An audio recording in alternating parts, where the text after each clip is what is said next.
2026 में एमपी को भगवामय करने की तैयारियों में जुटी है। भुवन सरकार की पूरी प्रदेश को भगवामय बनाने की तैयारी है। इसको लेकर कई बड़े धार्मिक प्रोजेक्ट को सरकार ने मंजूरी दी है। यानी इस साल कई बड़े प्रोजेक्ट पर काम शुरू होने वाला है।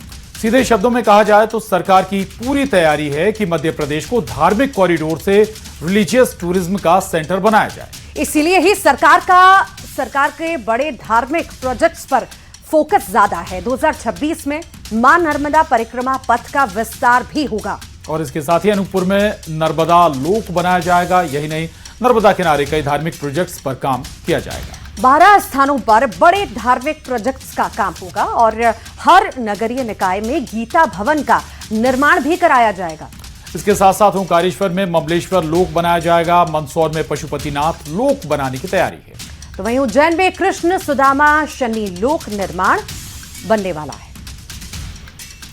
और एमपी में धार्मिक प्रोजेक्ट्स पर सियासत गरमाई हुई है। धार्मिक प्रोजेक्ट्स को लेकर कांग्रेस ने निशाना साधा। कांग्रेस का आरोप है कि पहले हिंदू भाई बहनों की चिंता करें, यहां के लोग पहुंच रहे हैं। नाकामी छिपाने के लिए ऐसे इवेंट्स किए जा रहे हैं। कांग्रेस के आरोपों पर बीजेपी ने पलटवार किया। बीजेपी का कहना है कि सरकार संस्कृति विरासत के साथ विकास का लक्ष्य हासिल कर रही है।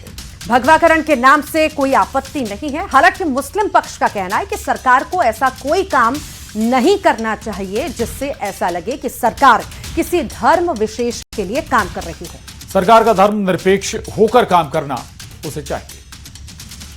देखिए, नरेंद्र मोदी जी का नारा है विरासत भी और विकास भी। वही संस्कृति, वही राष्ट्र आगे बढ़ता है जो अपनी संस्कृति को सहेज कर रखता है। तो ये यदि इसको कोई भगवाकरण कहे तो हमें कोई दिक्कत नहीं है। इस देश की संस्कृति का संरक्षण करना, संवर्धन करना, ये हमारा दायित्व भी है, हमारा कर्तव्य भी है। सरकार क्या कर रही है कि भगवान को तो इस लोक में बुला रही है और इस लोक के लोगों को परलोक भेज रही है।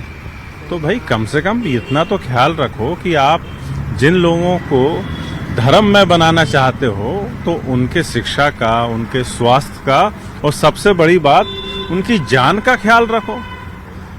आप देख रहे हैं कि मध्य प्रदेश में इस सरकार की संस्थाएं जो है हत्याओं में लिप्त पाई जा रही हैं। उनके बारे में सरकार चिंता नहीं कर रही है। अपने कुकर्मों को ढकने के लिए जो है इस तरह के इवेंट कर रही है।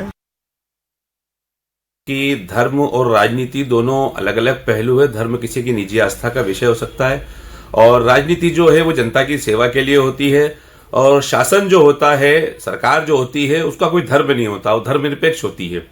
सरकार को कोई भी ऐसे काम नहीं करना चाहिए जिसके जनता को ये लगे कि किसी एक धर्म विशेष की सरकार है।